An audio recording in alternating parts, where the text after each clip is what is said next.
Chief with us, right? Um, the What's going on, collaboration goes everybody? so vibrant and wonderful. We're so happy to have him again. We're gonna try to bother him as much as possible, y'all. So it's heads up to you, Chief. Yeah, what's happening, y'all?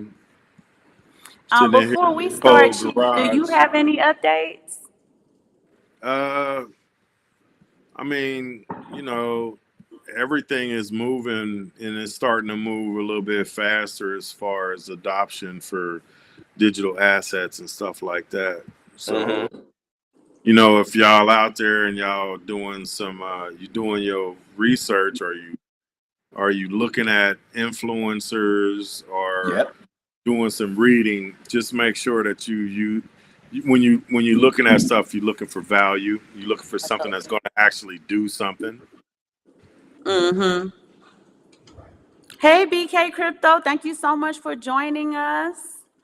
He said, "What's up, people? Getting ready for ETF." ETF. You getting ready for that ETF, huh? Oh yeah, Yeah, they've been spending a lot of talk about that, huh? that ETF, it'll be here probably the first quarter next year. They're Mm-hmm. gonna probably let Kathy Wood do hers first because she was Oh, okay. We're gonna get the front running for sure. yeah, because she put hers in first, which is only right. But it's gonna happen Yeah. because once BlackRock said they wanted to do it, it's a wrap. BlackRock Oh is Man. yeah.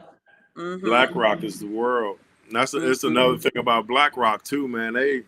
And BlackRock been in this longer than what everybody can imagine. Yes. So Mm-hmm. I Yeah. found out a few things today about them that it's just they they on a whole nother level, man. You think that you know stuff, you don't really know nothing. These people gonna do what they want to do when they want to do it and how they want to do it. This is true. And I had came across an article. I was like, well, should we talk about it? But it was an article about BlackRock CEO. He was saying how they had billions of dollars of capital on the Under side, management. yeah, on the sidelines, and they're going to be buying up a lot of. So what is it? Warehouses, dormitories. What else was it? All of that commercial property In that Europe. is Yeah, going, they're kind of going bankrupt Yeah, in because of Europe. the work from home explosion. So they're going to be buying up a lot of property in Europe, and we all know BlackRock has a ton of property in the United States under Yeah. management. So yeah, they like you said, that's what they're going to do. They're going to do what they're going yeah. to do. And we just try to keep our eye on what the people are doing, man. So maybe we could follow suit and see where the money's flowing.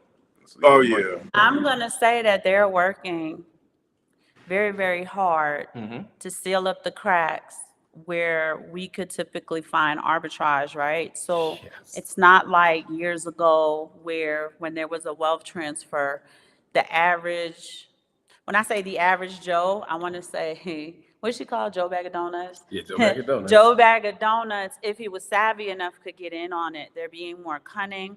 They really want it to be the U.S. corporate, well, not U.S., but corporate, right? Because it's Mm-hmm. global. Corporate versus the people. Yeah. And if you're Yeah. if you're watching carefully, you're noticing that. I do want to welcome some people. He said, I thought your house was on fire for a minute. Hey, Good Voice sir. Crypto, how you doing? BK Crypto, we're doing well. We're happy to see you. If you know, you know, wrote, I broke down and bought something on Black Friday at Max, had a great deal, and I didn't want to pass on it. Those are the type of shopping. That's the type of shopping we should be On doing, Black Friday, yep. right? Now, I will give y'all good news with Black Friday. Mm-hmm. Black Friday was the worst Black Friday in the history of Black Fridays. Many of you should be able to search and see, Friday morning TikTokers and other content creators Yep. going inside of retail stores Mm-hmm. and no one's in there. I work in tech where Black Friday is big as far as PR and marketing, digital marketing, media. And while the messages went out, the sales just weren't there. And for a lot of retail places, they've extended Cyber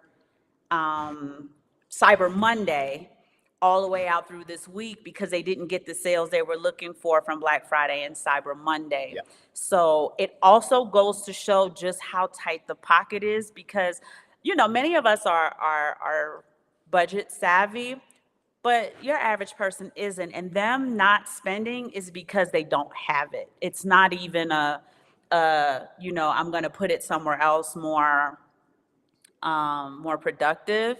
It's showing you the actual financial conditioning and I'm just talking for the US right now, of the US citizens. Um, it's December 1st today, so I'm going to be very, what is the word I'm looking for? I'm going to be very hyper vigilant in watching the shopping trends for Christmas this season, right? Because the season has already started and it's already off to a very slow start. Yep. Cryptonomics was concerned that our house was on fire for a minute, his television screen. It's a little bit chilly here. I got my hoodie on. I'm cooking and baking, so I'm gonna be in and out while the chief and Simon kind of run the show today. Oh, Cryptonomics said he bought 36 Britannias yesterday. That's a great buy. You said 36? 36? Continue dollar cost averaging, continue stacking. Yeah. And if you do have extra money, if those of you get Christmas bonuses, aguinaldos for the Hispanics, or whatever type of extra revenue comes your way, find ways to put it in something that is going to preserve your purchasing power. Definitely. And when you, I'm glad he mentioned that about the Britannias, which is a high tier of a silver round. So there's different ways to purchase your silver, and some of those high tier silvers, the American Silver Eagle, the Krugerrand, the Maple Leaf, so on and so forth, so that you have that it's universally recognized around the world. So that's a great buy right there. 36. Get ready to fill up those PGCS boxes that we had showed last week. But what's up, Chief? What you got? What you got on that? Well, it's the same stuff, man. If y'all can dollar cost averaging and stuff, do it. But when you're doing it, don't. I would stay away from the meme coins. Meme tokens, they're gonna be dead pretty soon. After this bull run, when Bitcoin pulls everything up with it, from all the research that I've been reading about and listening to different people who add value to the type of assets that I invested and then I invest in. I don't, I got 1% of my portfolio into meme coins, and I buy something that is going to do something, whether it's doing something financially, doing something with interoperability, or doing something with security. If you mess with other stuff, then that's fine, but I would not look long term for that. You gotta in this strategy, you gotta think about long-term strategy, long-term outlooks. You got to think about what's going to be here 10 years from now. If I get a chance to enjoy some of this, that'd be great. Which I think for a fact that I am. But I'm trying to set my family up to where the legacy that is built, once my vessel ceases to exist on this plane, and I go to a different, realm, they will be remembering me by, he did everything that he could to set us up for success. Now, if they mess it up, that's on them, but I ain't got nothing to do with it. But I'm investing in stuff like that that's going to build liquidity for my family, and so that I can get things and pay my mortgage off, and then grab the index universal life insurance policy to where my family can become its own bank. Yeah, that's always something we've been talking about, be your own bank. And I think that's important. It's really hard. I mean, we say it, it's a saying in the community, be your own bank, but it's one of them things that's easier said than done. Exactly. It takes a lot of work, a lot of planning, preparation, discipline. So, it's one day at a time. That's why we always we always talk about having that low time preference, where you could just see out, 5, 10, whatever you got, 25-year plan. So that's what we always talk about that, man, because people, like you said, if you get to experience some of the fruits of what you did is good, but you really are doing it for the generations after you. Is that correct? Yeah, exactly. Yeah. I mean, like I said, we've been conditioned. Let's be real about everything, man. We've been as Black folk or as indigenous people, we've been conditioned to think about now, get it quick, fast, in a hurry. But like, like we as families know that wealth is not something that's going to be built immediately. It's something that takes time. Just like when you look at the legacy wealth owners in the world, the Rothschilds, the Warburgs, the Vanderbilts, all of them. It's five to six major families that own that owns all the wealth in the world, and like less than 5% of the rest of the world has the rest of it. That shit didn't happen overnight. It wasn't something that they grabbed. It took them decades, if not centuries to do. We need to get into a long-term mindset. Like I don't hate to say it because they're doing it right. China got 100-year plan. They don't think about what's going to happen in the next decade. When they do shit, China and Japan, they do it for 100 years. They set shit in stone and they make the gears grind and they oil it, and then they look towards the future because they understand that, hey, it's going to take a while for stuff to come into fruition. And that's true. That's true. We talked about that, having these plans. Some people, 100-year plan. That's wow. That's a multi-generational type of plan. So you have to have extreme discipline to have those plans, and to have extreme discipline with the people within the people of the generations to follow through with the plan. And so that comes from teaching at a very young age, like you're saying. Small. Yeah, instilling this into small children. As what do you say? Train the child. You got train the child in the way they should go, and when he gets old, he will not depart from it. Yep. Michael Saylor has a 99-year plan and doesn't even have any children. So it just shows you how that is in our counterparts' collective consciousness, and it's one of the reasons too why they get ahead and they stay ahead. Voice Crypto said, "Are you guys on the side of this? You guys are on this side of this is the last bull run. That this is the last chance for our group of people to choose and close the gap. We're behind on wealth because lack of inheritance and policy. This is correct. So something like student debt hits us different because we don't have generational backup." Hi, Blue. Thank you so much for joining us. Let Freedom Ring. Thank you for joining us. I'm not saying that this is the last bull run. I'm saying that globally, corporations are getting together, hence the World Economic Forum. Yes. Strategically conspiring against the everyday person to find ways to seal cracks, to keep people from what I like to call independence. Right? We have gotten too cavalier in these last 2 generations. People own stuff, people have stuff, they're their own bosses.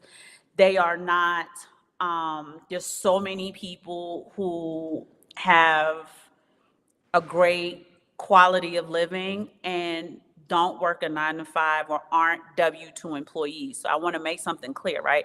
I don't believe that this is the last bull run. I believe that what they are trying to do is they are trying to seal up those cracks where we find arbitrage. And we're able to put our pennies where they put their dollars. So yes, I do believe they are conspiring against us. Remember, the World Economic Forum's main agenda is that you will own absolutely nothing and you will be happy. You will not speak out against them. You will not fight back. You will not rebel. You will not be talking smack on your little podcast, right? Like I'm doing right now. So that is their number one goal that they broke up into multiple agendas. Yes, absolutely. So what our job is to be as strategic as we possibly can in our household, because we do understand that when you run to the ballot box, those people are not in your best interest. They are all working together. On the media, they portray it as though, America's got beef with China and China's got beef with this country and Russia's got beef with that country. No, because when you see them at the World Economic Forum, they greet each other with kisses on the cheek. And I'm not being obnoxious or facetious when I say that. I'm dead serious. They greet each other with handshakes, hugs, and kisses. They sit down at their World Economic Forum, a seminar, and they conspire against us, the people. So right now, it isn't us versus them. Definitely. So Yeah. each household individually has to make the best decisions in these economic times right now before that shift fully takes control over everything. Right now, we're in like what I call a gestational period, not transition, gestation, because they are trying to birth a very diabolical thing. So those are my thoughts Yeah, for voice crypto. I just wanted to say, I don't know if I'm answering the question, but something we always have to remember as we have this perspective on what we're doing in building wealth. And we've talked about multiple shows, right? When you zoom out and you look at global wealth, we talked about 50 percentile is a little bit over $4,000 in wealth globally. So if you have $4,000 in wealth globally, you're in the top 50 percentile. I don't like that either. And when you get to the top 10 percentile, you're talking about $90,000 in wealth. I'm not talking about income per year. I'm talking about wealth. $90,000 has you in the top 10 percentile in the world. So when people are always trying to say, oh, you don't have, you're not a millionaire, you're not a billionaire and all that, that's not true. That's speak to throw you off, to discourage you, right? Because you're talking about under 1% when you start talking about millionaires globally. So stay vigilant in building your wealth. Don't get deterred by, I can't get to a certain number. Like, don't let these numbers discourage you, right? Still build the wealth, build wealth, right? People try to say, oh, you're rich, you're not wealthy. I say, but that's not, if you go look at the definition of the word, that has no number attached to it. The definition of wealth has no number attached to it. Remember that. So if you got $100, that's your wealth, right? It's true. Yeah. So always, stay vigilant in building your wealth. Never be deterred by numbers and hearing all this stuff about who has this money and that money. Just build your wealth. And, like you said, have that plan out for generations to come. Right. Yeah. Yeah. When y'all talk about, when Aaron talks about sealing up the cracks in the World Economic Forum, she's absolutely right. What, in simpler terms, what they're doing, they're smashing out the middle class because they want the haves and have-nots. They want to have people that have means and people that don't have means, so that the people that don't have means will be dependent on the people that do have means, and you will be the worker bees for the beehive. So when you're thinking about bull runs are going to be here. Okay. You just may not be able to participate in it because you don't have the means to participate in it. That's all it is. That's why we are saying that you should DCA in the different assets that have value. Do your research and look at stuff clear-eyed. Like me, I'll give you an example. When I first got into digital assets, I started with bullshit meme tokens because it was less than a penny, and I was like, well, shit, I can get 1 million of them, blah blah blah. And if it gets to a penny, but in order for it to get to that point, it'll have to have astronomic implications to go into it. So I changed my strategy once I found out about the different assets that were doing different things. Like, let me give you an example with liquidity. There's 3 main assets that I invest in for liquidity. The main one for me is XRP, which is under Ripple, was created by Ripple. It's XLM, which is an offshoot of XRP Ripple, okay, the Stellar Lumen, and XDC, which is trade finance, which came from R3 Quarter. And what I was talking about BlackRock, just to have a little side note, BlackRock has the same address in New York as R3 Quarter. I just found that out today. So why would they have the same address as R3 Quarter? CORDA. R3 Quarter is with XDC, that's trade finance. There's hundreds of trillions, if not quadrillions of dollars in that market, because that's where goods and services come from. When you look online and you see these ships, these barges with shipping containers, and you see these docks with shipping containers, that's part of that network. And what they're doing, they're making it easier for the manifest to be they're not making it easier. They're changing the manifest over to a digitized manifest to where there's no paper. And when Yes. you can do that, Mm-hmm. when you can do that, that's when the value in those assets start to flow. Now y'all gotta understand, you gotta get into a mindset that by 2024, once the Bitcoin halving halves and it pulls happens and it pulls all the rest of the assets in the space up, yeah, that might be the last bull run for some of those bullshit assets, but Yeah. it's not going to be the last bull run for the assets that survive.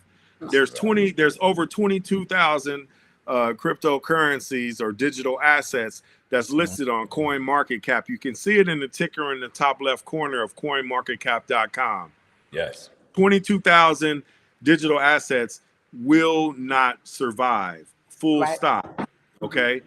There's going to be, I would say there's going to be, I wouldn't even think that there will be 1,000, because when you think about it, how many Googles do you have? How many Apples do you have? How many IBMs? How many Microsofts do you have? Look at the browsers. Netscape was popping for a while. Is Netscape here? No, it's not. And what they're looking to do, they're looking to bring finance into the digital age to where liquidity and finance moves like an email moves, to where they want I think T0, to where once they do a transaction, it happens within seconds and not within days. Right now, when you have to move, when you have to move finances, a corporation has to move finances, it will be quicker for them to pack all them dollars up on a big ass C-130 and then fly that shit over to where they need it. All right.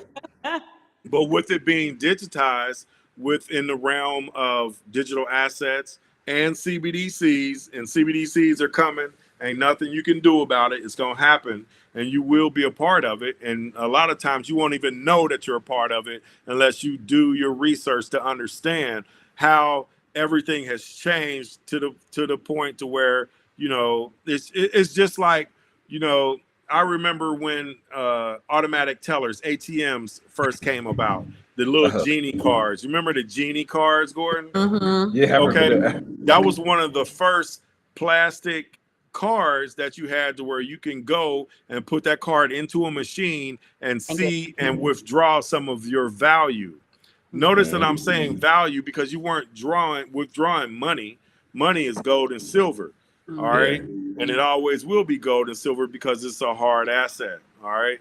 So when it comes to investing in these digital assets like this, you want to have a game plan to where you're looking for the long run.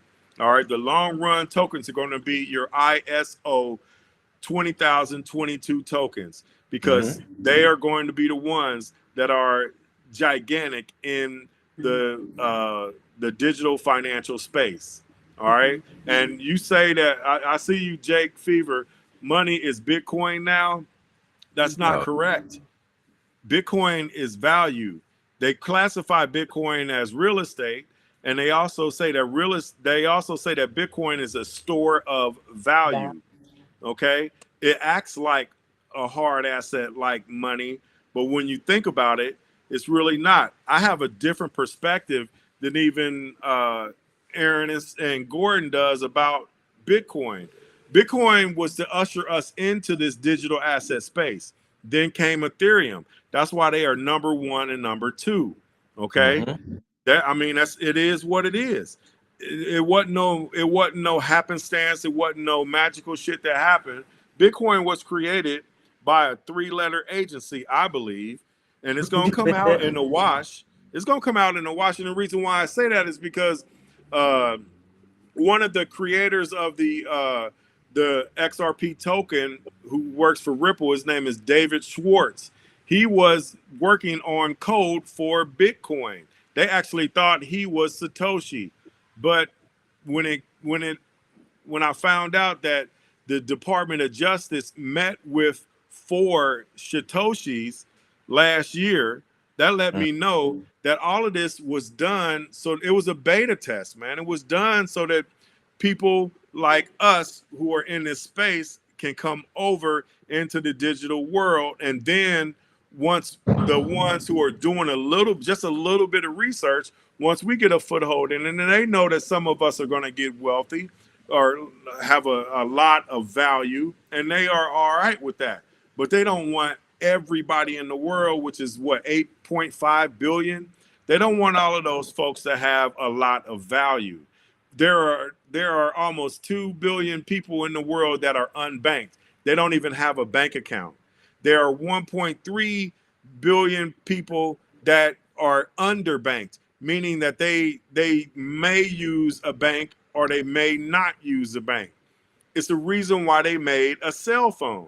They made a cell phone so that our bank can be, or the phone can be part of the banking system.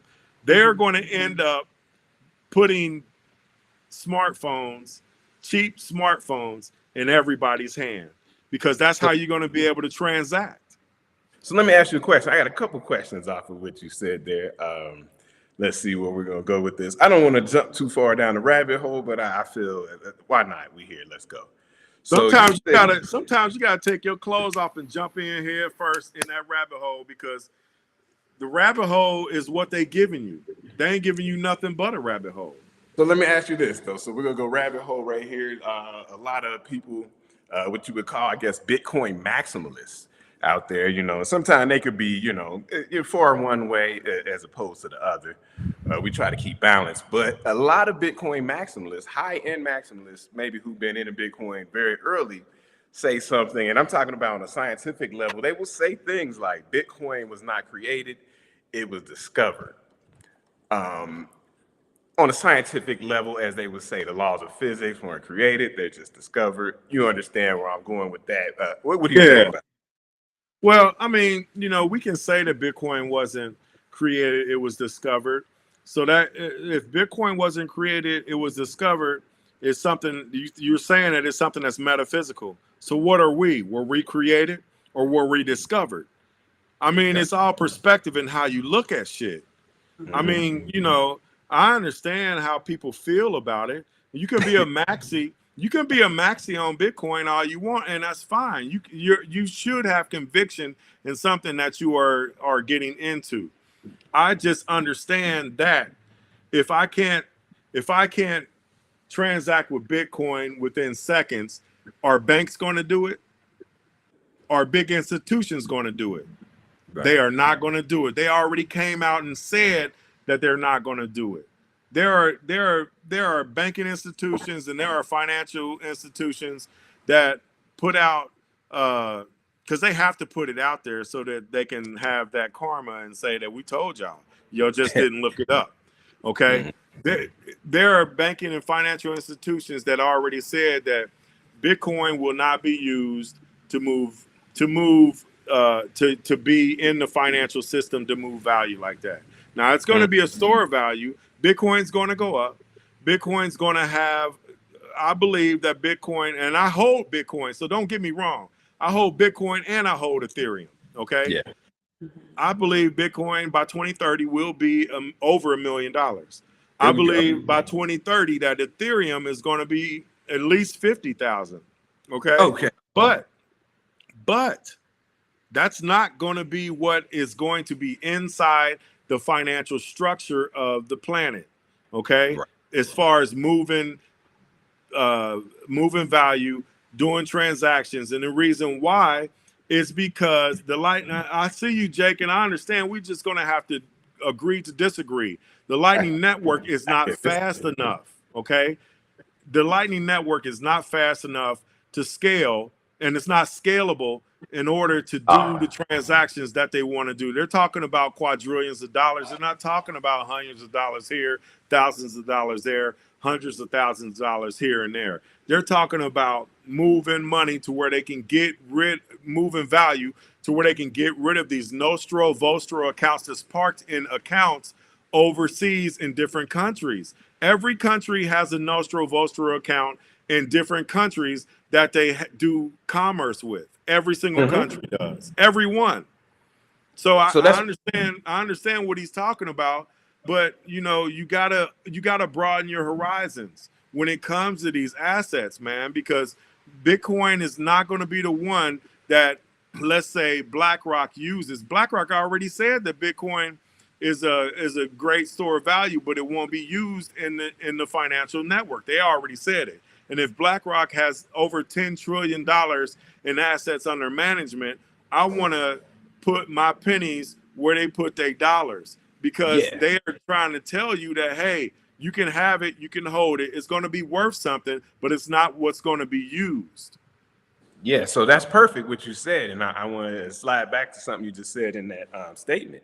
So a lot of times people, they talk about Bitcoin, they want to see it at this price point, whatever, 100,000, 250,000, so on and so forth. But I think something that's never talked about enough is as Bitcoin prices move up, there's a certain market cap, right?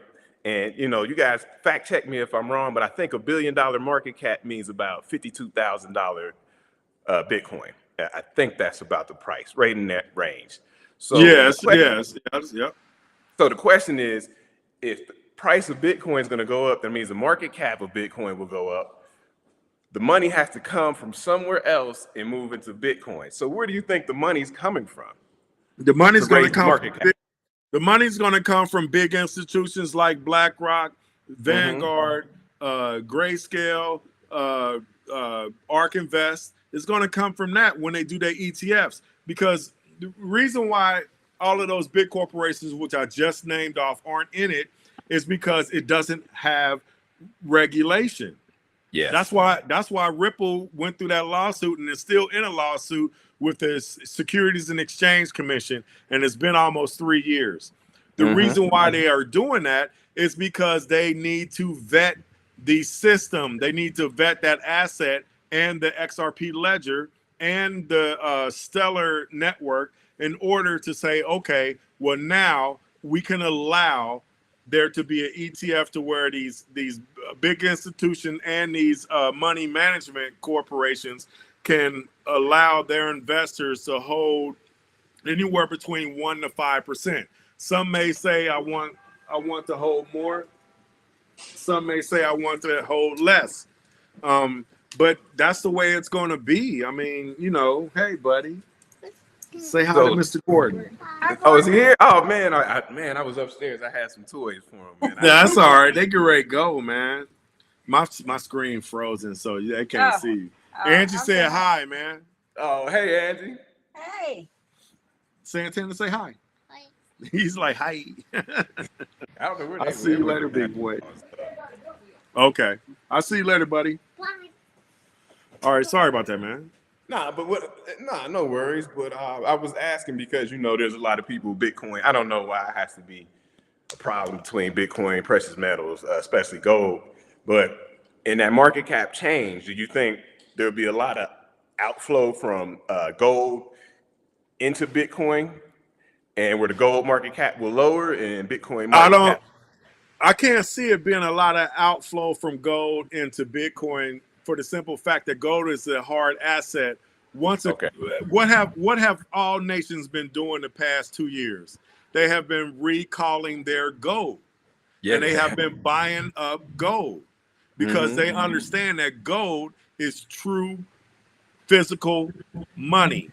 Okay. Mm-hmm. They've been hoarding it. And the reason why is because they know that the financial system of the entire planet is changing. Okay. Mm-hmm. They know that there is going to be a system that is put in place, and it's going to happen within the next, I would say, the next 2 years at the most, to where you'll wake up and you'll have to transact a little bit differently. There's going to right now the banks are teaching the upper echelon people that's in the banks about blockchain. Blockchain is going to be, ain't no money gold like that. Paper gold is what props it up. Now, well, I mean, you can think that, man. Hard gold is what it. Paper gold is a scam, man. I mean, I would not buy paper gold at all. If I'm going to buy it, I'm going to buy hard asset gold and have it stored by a custodian that I feel like I can trust. But you think that you were saying about, are they going to inflow or outflow from gold? I think they're going to keep their gold, and then they're going to run that ETF with Bitcoin, that ETF with Ethereum, okay, because they already filed for it.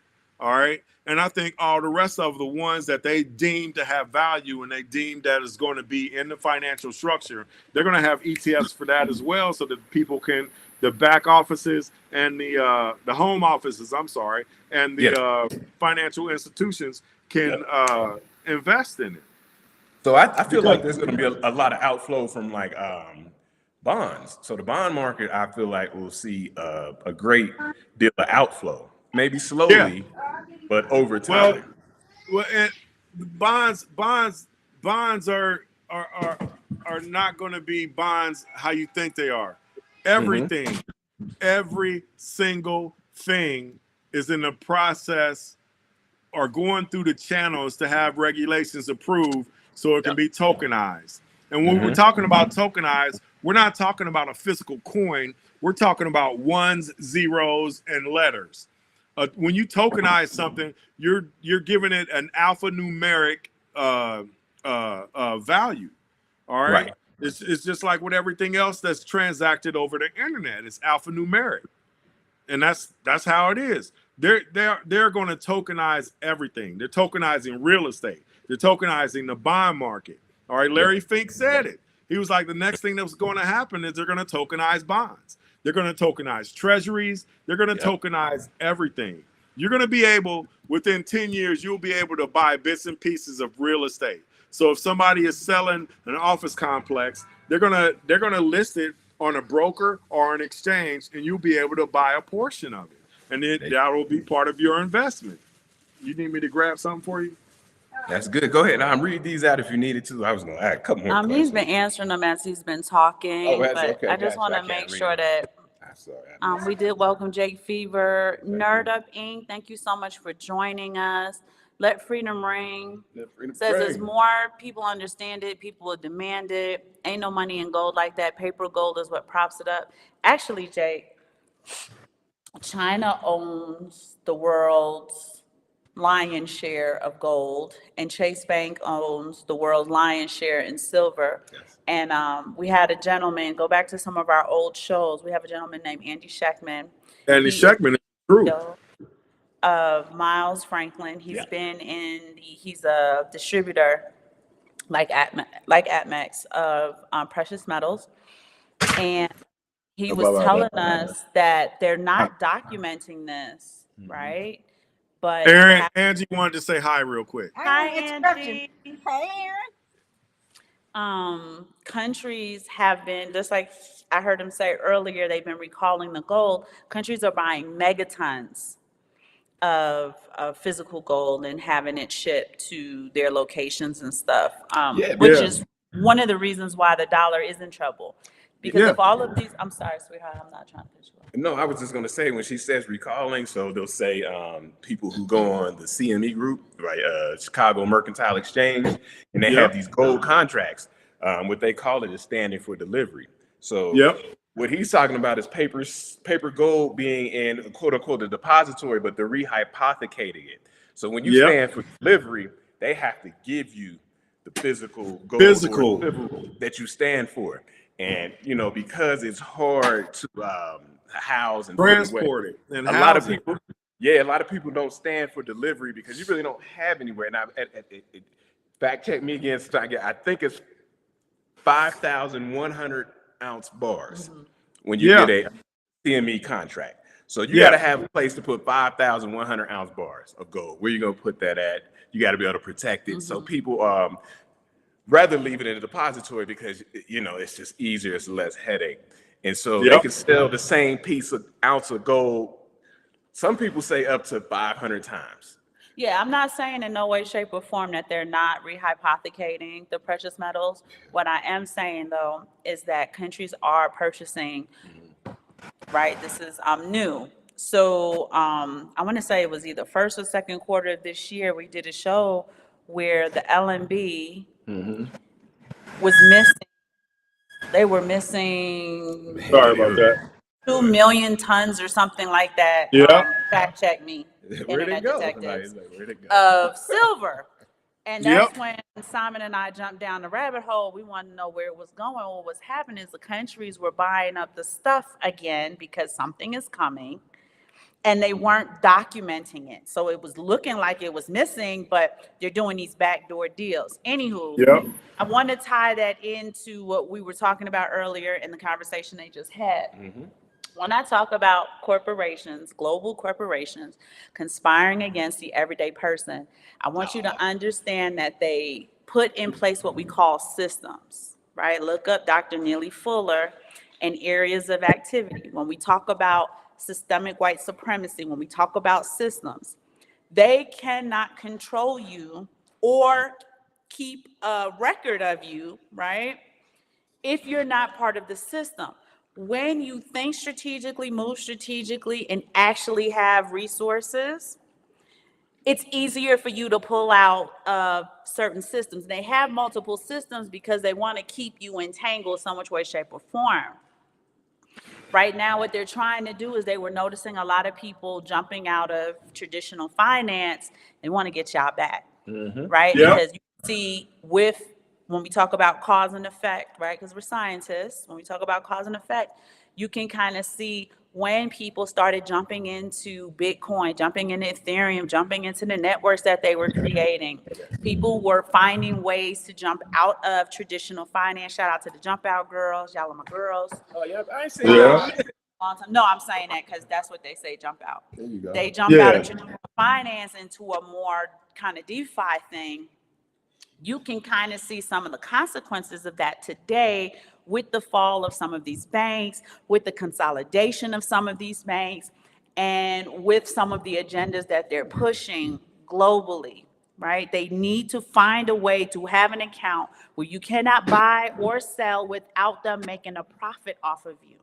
And Exactly. it has gotten to the point lately that too many people, if you're W-2, you're in the system.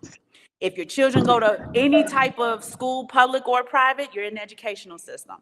If you did time, you're in the penal system, right? Whether you did your time complete and you're on probation, you're on parole or whatever, you're still part of the penal system. Yeah. What other systems am I missing? Well, did you do There political? were 9. The political system, if you go to the ballot box, you keep up your registration, you're part of the political system. There's 9 areas of activity. Yeah, war, sex, education.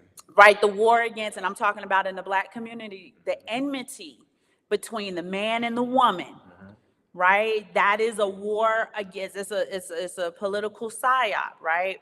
The LGBTQ community, if y'all are getting up with each other, that means there's no procreation happening, which is still enmity between a man and a woman if the two aren't getting together to procreate. That's why the birth rates are down and the death rates are higher than the birth rates, because they are finding ways to get the two parties to not get together and build and not procreate or creating legacy. That's where you get the below replacement that you hear. It's a big problem that they don't talk about as much because it's among Western nations, these first world nations that we talk about, United States, Canada, UK, Australia, and nations like that are below replacement as far as meaning people are dying faster than being born.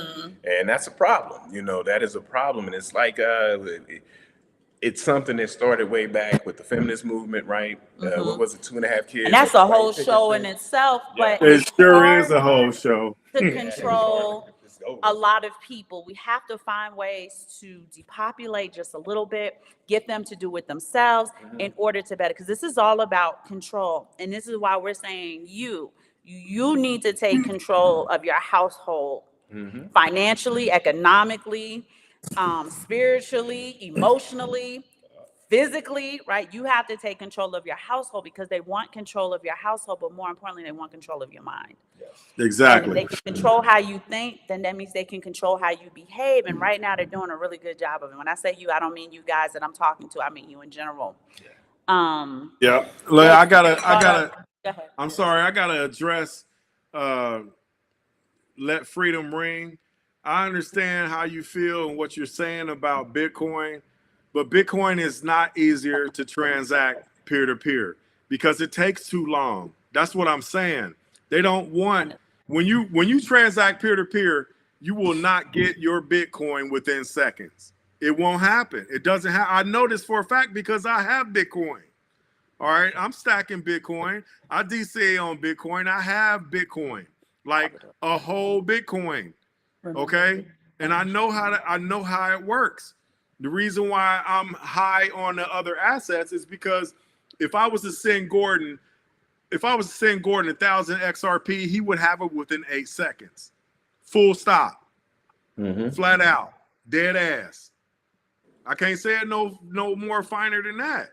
Use the Lightning Network. You keep saying use the Lightning Network, but the Lightning Network is not as fast as the XRP ledger. It's not as fast as the Stellar Network. It's not as fast as XDC. It's not as fast. And the reason why is because right now it's a legacy. When was Bitcoin created? Bitcoin was created in 2009. It's 2023. We are in the information age. We're in the age of knowing. The technological age had already started before the information age. All right. The way the shit scales now is way faster than that. No, well, I get it, Jake. You can feel that way all you want to, man. You need Jake to said, You need 1,000 worth of sex. you need to do a little bit of research on XRP, my guy. Okay, do that. Do research on the X tokens, and then your comment is not going to age well. That's what I'll say about that. Now, I don't, you can feel however you want to feel about it. I'm looking at it clear-eyed because I'm looking at what bankers are talking about. All right, I'm not looking at what I feel. I took my emotion out of this stuff a long time ago, because when you deal in emotions, a lot of times when you deal in emotions, you're gonna make the wrong move. So you got to look at stuff clear-eyed, do some research, and understand what you are investing in and what you are holding. Everything can go to zero. Bitcoin, Ethereum, XRP, all of that. The dollar. Nobody. I understand. I'm not saying that bankers control Bitcoin. I didn't say that. So don't put words in my mouth. I did not say that at all, bro. But you got to understand, or young lady, whichever one you are, I don't know what you are, and I'm trying to be respectful. But you should do if you would do an hour of research, you would understand. Okay, so I know you're not emotional. You saying that Bitcoin is a system that's outside of the bank, and I'm gonna tell you right now, Jake. You are not. Nobody is going to get rid of the banks. Nobody. They will roll tanks out in the streets and kill people on live TV before they allow the average person, to just control monetary value with Bitcoin. It's not going to happen. Think about it. Look at your world. I'm sorry, Aaron. But look at the world. It doesn't matter what country you're in at all. Let's take countries out of it. Let's say we were all in the same place. Do you think the few people that's in charge, there's a few family that are pulling the strings? Presidents don't run shit. They are figureheads. Okay? Heads of state. I didn't say it was not going to be here. Heads of state don't run things. There are people that's in the background that you never see that are running things in the world. And if you don't believe that, then I don't know what to tell you, because, from everything that I know from being in life, in the military and all of that, they're not going to let Bitcoin rule the world monetarily. It's not going to happen. Nations have fallen. Nations have been conquered because of value, because of currency. I'm sorry, y'all, but go ahead. So what I was trying to say is that when I talk about the sealing up of the cracks, right? Because the macro view is important on the micro things that we do, right? So the banking system, because that's what we're talking about. We're talking about these different systems. Jake Fever did help me out with the healthcare system, right? There are multiple systems. What they're trying to do is they are trying to get a better stronghold on the banking system, because they are seeing, they're trying to do what we would call military-wise a stop loss, right? So Jay, yes, the slaves ended, but the slaves knew no different than slavery is ending again. It's not. They're trying to create Slavery a is still whole going on right now. They just changed it. They took the chains off of your arms and legs and they put it on your mind. Slavery Yeah, ain't. because what they want to do is they want to implement, like I said, the smart cities. They want to Yeah. have more of a control. They want to have more restrictions on freedom, in order to gain a stronghold on your economic potential. And this is what's important. Yeah. No. Bitcoin is not irrelevant as an asset. No. No. But the point Huh. that I At think that all. we've all arrived to collectively is the understanding that what we want to do is we want to make strategic moves within each household individually, so that collectively we can strengthen ourselves against some of the agendas and objectives that they have for us economically, right? Because really, when they are siphoning off your economic strength, Yep. they are siphoning off an energy from you, whether that energy is Yep. emotional or spiritual or physical. And a lot of times, Yep. if it's economic, it is physical and mental, right? Yep. They're Right. still siphoning off a significant amount of energy for you. And what Klaus Schwab and the World Economic Forum is strategically trying to put together is, how can we siphon off 99.99% of every single human being's economic potential? Yeah. And we also have to remember this, because they are implementing things and they have these plans, 100-year plans, that these things that they have that we see that are aimed at us are typically aimed at the younger generations, because Yes. that's who's going to come up. They're going to run the world. They're going to be the government and all this. And we see it as an attack on us. But they're really talking to the younger ones. Yeah. That's why we have to get the information to them. But that's because we knew what the world was like before. Yeah. These young ones coming up don't know any. They know Robux. They know gaming tokens. Yep. Their world is a virtual world. Even when we pay the bills, no one sees you write a check and pay the bill like we did when we were children, right? You saw a physical outpouring of wealth from your mom, from your dad to the bill collectors. Our children don't see that. It's just a book, and the rent's paid, book, credit cards paid, book, car notes paid, insurance is paid. They don't even get to see that. So their whole world is already digital. And we're going to fight back. They're not, because they're in their mind, this is the way it is. Cryptonomics said he's ready for his CBDCs. Give them to me. What they want to Yeah. do, and this is important, right? So when we talk about psychological control, economic control, physiological control of the average citizen, what they want to do is they want to implement you in the financial system in such a way that you're rewarded when you behave well, and Yep. you are heavily penalized even with minor infractions, right? Infractions. Yep. When you make little itty bitty mistakes or big mistakes, it's going to be heavy penalization in order to make you an example to the next person. Yeah. They are going to Yep. create a race of what I like to call snitches. Your neighbor's going to Oh, be yeah. telling everything you do in order to make more money. Yeah. Because it's that- going to be.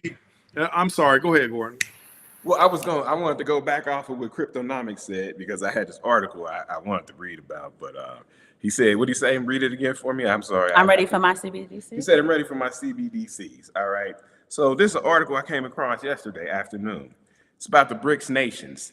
The BRICS nations, the UAE, United Arab Emirates, and China signed a currency swap CBDC partnership. Okay, so I'm gonna just read a little bit. Amid the rising prevalence of the BRICS economic alliance, both the United Arab Emirates and China have signed a currency swap and central bank digital currency partnership. Specifically, the countries announced the renew of a currency swap agreement. Meanwhile, they have linked a memorandum of understanding to partnership on CBDC development. So you see right there, there is a fight to get away from dollarization, de-dollarization, but you're looking at some of the strongest nations, China. India is always involved in this, right? South Yeah, Africa they're a and the little bit more United. Yeah. apprehensive, right? Because they're scared of America. So what do But you think about that, Chief? We got now over here, the BRICS nations, they're going to have their own CBDC. And conversely, you see the dollar strengthening. So now you got moving away from the dollar, but on the DXY, you see the dollar strengthening, which Yeah. you would think that both couldn't doesn't make happen, but sense. we'll see. So what would you say? Well, I mean, the dollar is going to strengthen, it's going to get weakened, it's going to strengthen, it's going to get weakened. It's about 20 more years for the dollar to be in existence or more, 20 years or more. And the reason why is because what does the world economy run off of? The world reserve currency right now is the US dollar, okay? The power is shifting towards the east, all right? Now, there's not going to be, I do not think, and from everything that I'm reading and hearing, I don't think that there's going to be one reserve currency going forward after the dollar loses the U.S. loses the U.S. dollar as the world reserve currency. I think there is going to be either a basket of currencies or a basket of commodities called SDRs, the standard digital rights, that are going to be used in order to move goods and services over the internet of value, because that's what we're all talking about. We're talking about the internet of value right now. Everything is going to be on the internet. Everything is going to be accessible. Everything is going to be able to be looked at all at once. Everything always all at once. It's going to happen. All right. Now, well, I mean, I get you, Jake, as far as nobody getting off the dollar without bombs flying. That's what they're doing right now. That's why, look, it's proxy. The shit over in Ukraine is a proxy war between China, Russia, and the U.S. All right, the U.S. is funding the U.S. was funding Ukraine. All right, and really what they're doing, they're funding Ukraine to get back at Russia. All right. I mean, it's all of this shit is happening, and it is something that I don't totally understand. There's something that Gordon and Aaron don't totally understand, and there's something that Jake and Let Freedom Ring and everybody that's in this call, they don't understand. Okay, because they don't know, because the people that is running this shit, that's pulling the strings, are not seen, they're not heard. They just tell people what to do, and these people do it because they are emboldened, and they are under their cabal. That's how it is, and that's right. Truth, trust, truth. That's all a stage show. It's all a stage show. I had to tell my wife to, like, look, all this shit that you're seeing on these news networks, you got to understand, all of that shit is not true at all. It's not true. It's all a distraction. Yeah, there's people dying. People are going to die in those proxy wars. People are going to die, period. And that's what they want. But the main thing that they want the masses to be distracted, so that, one, they don't think like us and say, hey, this new financial network that's coming about in the form of digital assets, which will incorporate CBDCs, okay, that it's all going to be part of this network, and they don't want everybody to be privy to it. They know that right now it's less than 4% of the population that are in cryptocurrency. It's climbing to 5%, okay, and it's going to probably get up to about 10%. But they're going to cap that shit off try to cap it off before it gets to 10%, because in their mind, that's too many live persons that will know about it and that will have a chance to be independent financially. Okay. So let me ask then. So I don't look. Let me answer Jake. He asked, "Why do you trust the founders of XRP, XLM, and XDC?" Jake, I don't trust you. I don't trust nobody. Okay, I don't. And the reason why is because who do you really know? Okay, I don't trust them fools. But if those companies that created those digital assets are in the banking system and they want to be regulated because they know that the banking system is not going anywhere. And if they know that the banking system isn't going anywhere, then they know that it's value to be had. And when they tokenize everything and when everything gets converted, the banks are going to be there. The banks are going to be there. The financial institutions are going to be there. The asset managers are going to be there. A lot of people, a lot of everyday people are not going to be there. And they are going to be beholden to the CBDCs, the central bank digital currencies that will be programmed. And it may or may not in different countries be programmed to be adverse to humans. I think in a lot of countries it will be. It might even be that way in the U.S. because the U.S., to be honest with you, the U.S. ain't for the right thing.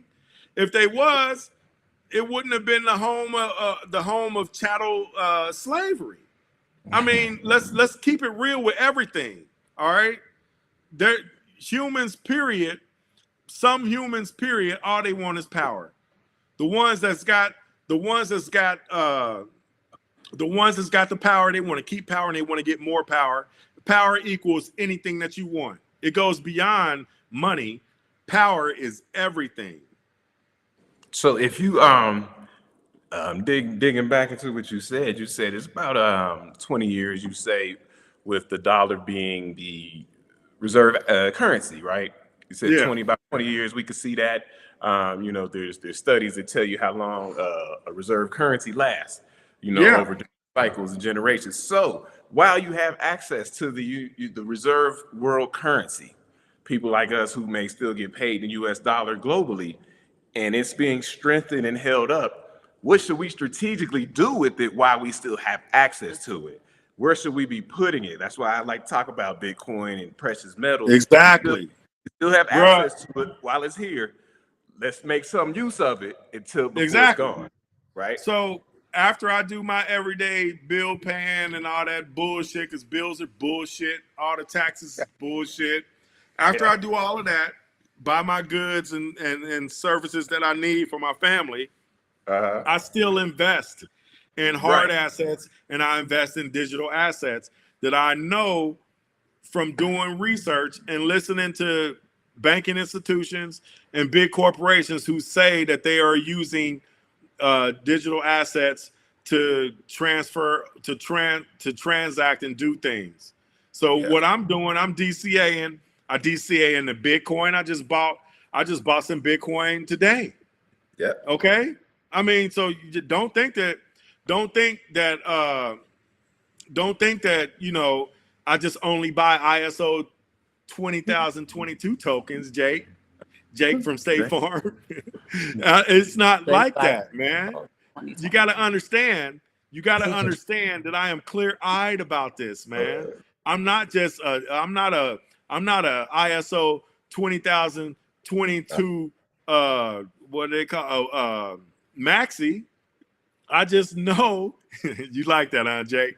I just know that if they said that they're gonna use that shit, if banking corporations and home offices say that, hey, we just waiting on the regulations so that we can start allowing our investors to put a portion of their holdings into that, then why wouldn't you? Okay, I mean, in all actuality, if something happens and everything goes to zero, then everybody's fucked. Excuse my language, but that's how it is. I mean, I do want to say something else too. As we sit and we are, he said, I love the show, y'all. Jake, Thanks, Jake. Jake, on some real stuff, I don't know you from Adam, but I truly can say, and they can attest to this, I love you too. All right. And the reason why is because you are interacting with us. And it's the reason why you are here. We are all here at this time for a specific reason. So thanks for that. What I wanted to say is hi KW1, thank you so much for joining us. KW1 says she loves the show too. Let Freedom Ring loves the show. Let Freedom Ring's been with us for a long time, by the way. When we strategically look at the economy, when we are looking at current events, world events, when we are looking at how they're moving versus how we need to move, also understand this is a good psyop for yourself, right? So a psychological operation for yourself. You are creating, and as scientists, right, it is exercising your brain to not get pulled into what we call an egregor. What an egregor is like a big thought cloud in a community. So for instance, I think, who won the Super Bowl last year? Was it the Eagles? The Chiefs. The Chiefs? Chiefs. So the Chiefs won the Super Bowl last year, right? So just imagine that the entire city of Kansas City, whether they were football fans or not, they all get sucked into this emotional thought cloud, right? Everybody's on a high. Whoever they played, that city's on a low. You also have those egregors you can see with the Palestinian-Israeli conflict. You have those are for one side, those are for the other, and they create what we call an egregor, right? And you know, egregors, they have levels, right? Because you could just see in neighborhoods of poverty. It could just be what, a 4-block radius? Yeah. It was just an egregor. Or an over egregor of murder, like in the homicide. south side of Chicago, parts of the Bronx with the drill rap and stuff. So the point that I'm making is there's also an egregor when it comes to obeying Yes. the rhetoric, the propaganda that's being fed to people economically, families. You can see there's an egregor in the space, unfortunately, for Black people with the single women and the single men. That's an egregor. So what I'm saying is when we go through the trouble to sit and have these discussions, okay, this is what they are doing. This is how they're conspiring against us. Here are some things that we can do in order to kind of either counteract that, to prepare for it, to mitigate against it, to reduce some of the risk that comes with it, et cetera, et cetera. You are training yourself to not think like herd thinking. Yes. Right? So this conversation, I said in the Black community, trust truth only because I don't see it in other communities. But maybe, but men or women, I'm just saying that it's an egregor, right? The manosphere is an egregor. Men go their own ways, an egregor. The women who don't want you to take them to Applebee's on a first date, that's an egregor, right? Yeah. Women who only want to high, that's an egregor. So I'm just showing you this herd type mentality. And the point that we're coming to is these discussions help your brain to not get sucked into that system. Yes. Right? Because herd thinking is the first step in getting you fully initiated. And I'm using these words, this is precision of language. Fully initiated in either a system or a multi-system dynamic. Yep. So yes, get your Bitcoin, dollar cost average, right? We don't even need to argue about what works better for what household and so on and so forth. But just understand that the exercise of it on a psychological level is helping to separate you from herd mentality, separate you from propaganda, separate you from political, socioeconomic rhetoric. Exactly. And that's what these shows are supposed to do. They're supposed to stimulate thinking. It's supposed to stimulate strategy. You know, they are playing a high level, multi-dimensional chess.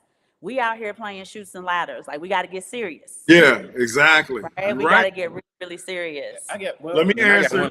Question. Go ahead. I'm sorry. Go ahead, man. I got one last question, just as, it's kind of a pivot off of what we're saying, but I think it ties all in together. I've come across a lot of people, whether they're emailing us, we see them on YouTube, social media, a lot of people who are, what I would say, Bitcoin and digital asset investors, as well in gold and silver. And these people are also wanting to be off the grid. Oh yeah. So then, so I go and dig deep, like, okay, let me see what's going on, how you off the grid and how you use digital assets and precious metals. And I see what they're doing. There's a level of bartering back and forth with the digital assets and or precious metals. These are people that you will see, and I believe it's happening more than we think that it is.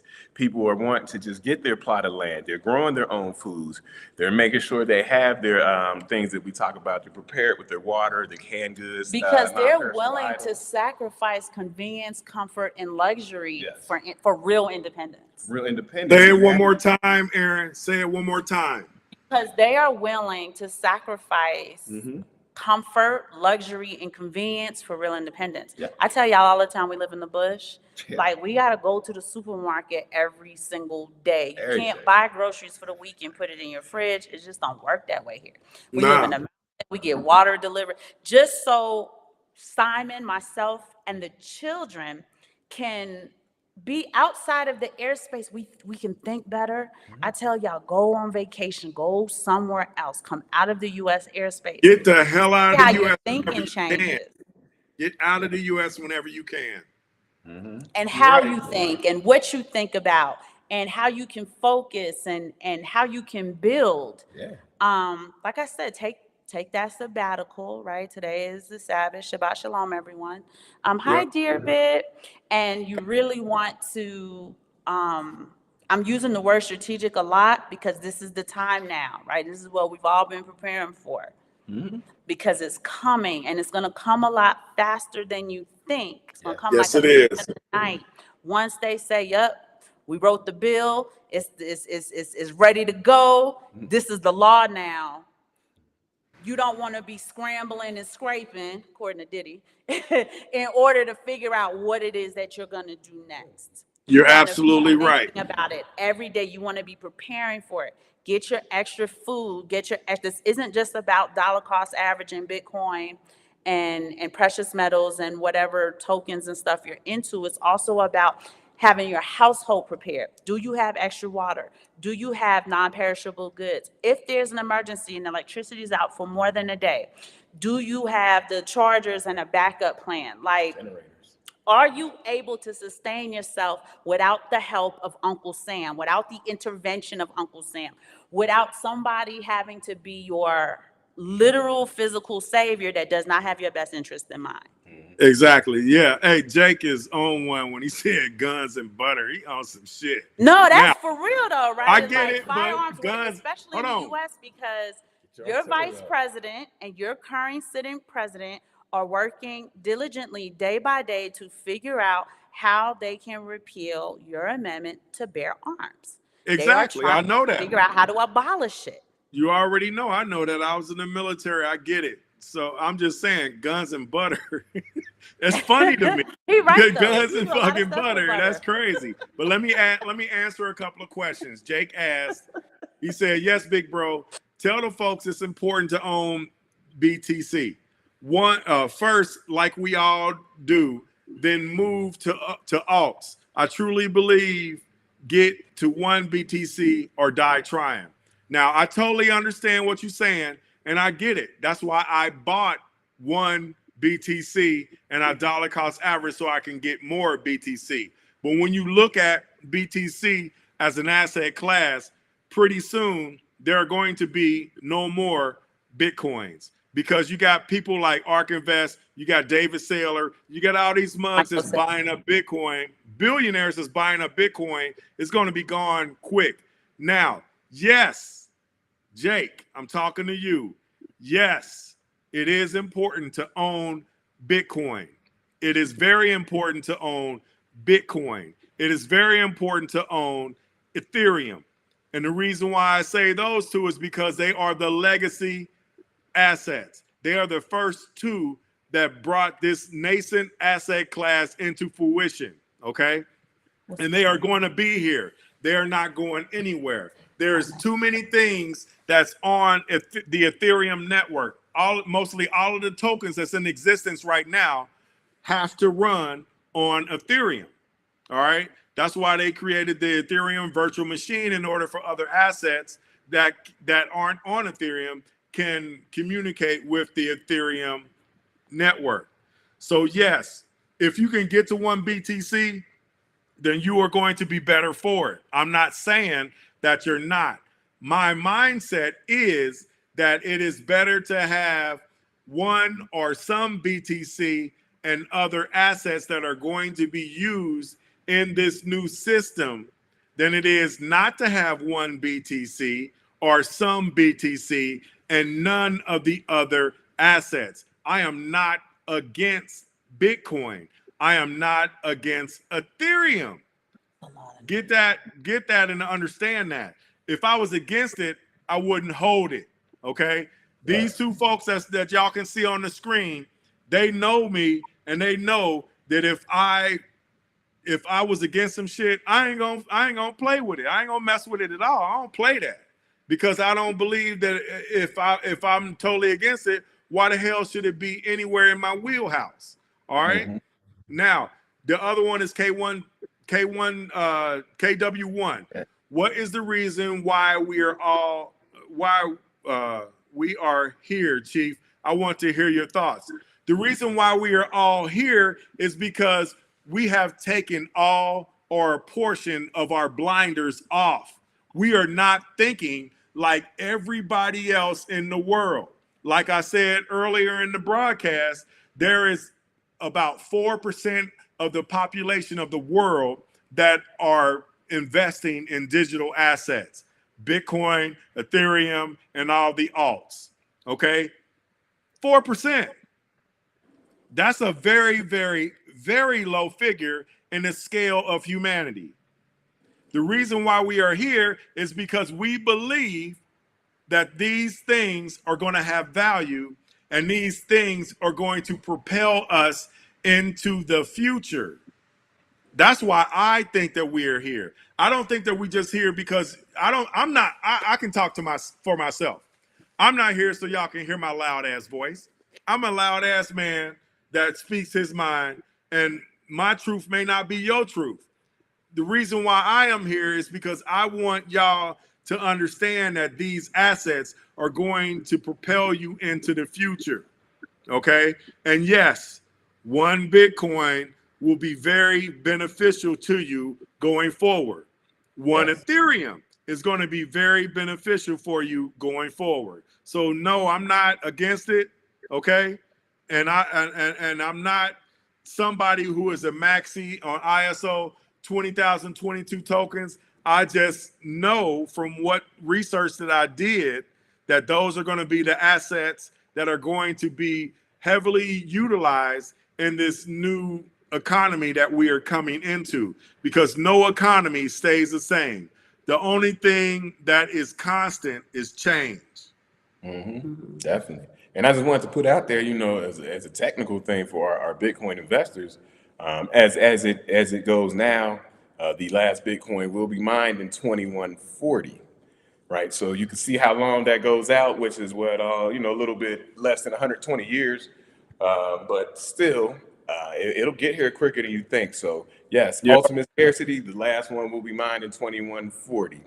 And so that's something to keep in mind. You can buy something that is available now that maybe generations down the line doesn't exist. They won't. Or it's not available. It exists. It's not available. It's not available. So we got to buy it now while it's available and pass it on. I do want to piggyback, KW1. I know that your question was for Chief, but I do want to kind of tell you guys, Simon and I were one, right? This is my Siamese twin, y'all.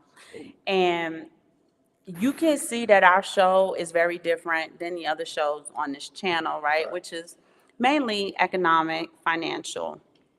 Simon and I have always put together shows that were more multifaceted, multi-dynamic than just the financial and economic, because the reason why we're here and we go live and talk to y'all, and I'm about to remix what Tupac said, but is to spark your mind in order to change your own world. Not to spark the mind that will change the world, but to spark your mind in order to give you whatever tools, resources, inspiration, insights, ideas you need to change your own world, right? And y'all can see that as a large family, Simon and I are very big on, we are our own domain. We're our own kingdom in a sense. And we cannot rely on some guy in Washington, D.C. who doesn't even know that we exist, does not care that we exist. And when you start looking at how they roll things out, would prefer that we didn't exist. So our show is to really give you macro and micro level information in order to show you what your options are. That's really why we're here, right? At this point, yes, we do talk about generational wealth. We talk about preparedness. We talk about strategy, I should say. We talk about strategy. We talk about methodological movement. We talk about travel. We are talking about diversifying your personal life in a way that your portfolios, whether it's your life portfolio, whether it's your financial portfolio, whether it's your emotional portfolio, your spiritual portfolio, all benefit from it, because the change in your mind will permeate all of those levels of self, right? So I tell you, I move with the Spirit, right? I move with the Holy Spirit. That's how I roll. That's how this household rolls. That's for me and my house. We will serve the Lord. And we just want to talk to our community and say there's a better way than Democrat and Republican, right? There's a more strategic way than hoping. Remember that hope thing? Y'all remember that in 2008? Then hoping that this party or that party or whatever, because it's the wings of the same bird, are going to do right by you and give you the things that you deserve. No, you have to give yourself the things that you deserve. You have to prepare for your own household. You have to think for yourself and for your household. You are your own kingdom. And if you see it as such, you would start to move like a real organization. You move in terms of executive officer, operating officer, financial officer, information officer. You'll move in that way, and everybody will naturally kind of move their talent towards the roles needed in order to kind of get this ecosystem not surviving but thriving. Exactly. There you go. So to piggyback on what you just said, you were absolutely right with that hope BS. I call it BS is because now, I mean, when we was going through it, I was all for it. But now that I step back and look at it from 1,000 feet, I'm going to ask y'all, what happened those 8 years? What did we see those 8 years when our boy was in there? We I ain't talking. thought nothing. Yeah. So that's what I'm saying. I think it was another psyop, and yeah, you know, I understand how people may feel about it, but now that I look at it from a different view, what did we actually see on network television that whole 8-year span that we really didn't see any other time? We saw more black men getting shot by the police, getting shot by other people, being killed live. Okay? Live on network television than any other time. Now, why did that happen? That's the $1,000 question. Why did that happen? We got a so-called indigenous president that's in there, okay? And you got more black men on network television getting beat down, getting killed than any other time in my 54-year history. I can't remember that. I can't remember any other time where I saw that. We ain't seeing it right now. We ain't seeing it at the scale that we were seeing it. And people don't look. The game that is being played on us as indigenous people, all right? And I don't say black because we are not black, all right? We're melanated, and we are indigenous to every single continent in this realm. We are. Everything came from us. We are the indigenous folks. The reason why we saw that is because we had to be clamped down even further. But for some of us, that was something that it might not have happened during the time. It may have happened a little bit after, like me. I came to the conclusion that that was all pre-programmed. Of course. Okay, it was all pre-programmed, and it was Mm-hmm. pre-programmed for a reason. Right. All right, and I think it was pre-programmed to let us know, like, look, you know, this is where y'all gonna be. This is where y'all always gonna be. All right, and this is what's gonna happen if you try to take those blinders all the way off. Right. And you know, you can tell a person like me that all you want to, but you know, I'm gonna stand on my 10 toes. I still got 10 of them mugs, man. I'm gonna stand on all of them, and I would rather down my feet than down my knees. So Mm-hmm. they can do that all they want to. I'm going to buy up these assets. I'm going to do what I feel that's best for my family, and I'm gonna try to gain generational wealth. And let me tell y'all, get your wheels together. Mm-hmm. Okay. On more important than a will, get your living trust Mm-hmm. In order. in Paperwork. order. Okay. Because a will ain't shit in the eyes of the state. The state will still annex your shit. Think about it, man. You can have a will all you want to, but if Mm-hmm. something is owed, if it ain't under the trust, which a trustee is in charge of, but the trust is the entity that owns it, and the trust cannot be superseded by anything. All right, so just look in the trust. All right, get a trust attorney, and get your house under the trust. Get your assets that you feel that's valuable under the trust. Get all of your family members under the trust, and then have them, once y'all get y'all wealth, have them get trusts. All Right. right, because I'm telling you, if you don't, they will come for you. It's Right. gonna happen, man. Things are moving so fast right now. It's unbelievable, man. I just don't want, you know, I'm a loud person. I talk a lot of smack, but I care about my people, period. Full stop. And I'm not going to stop caring about y'all. And the reason why I care about y'all, because you are me, I am you. Whether we believe it or not, we are one conscious having an experience in different vessels.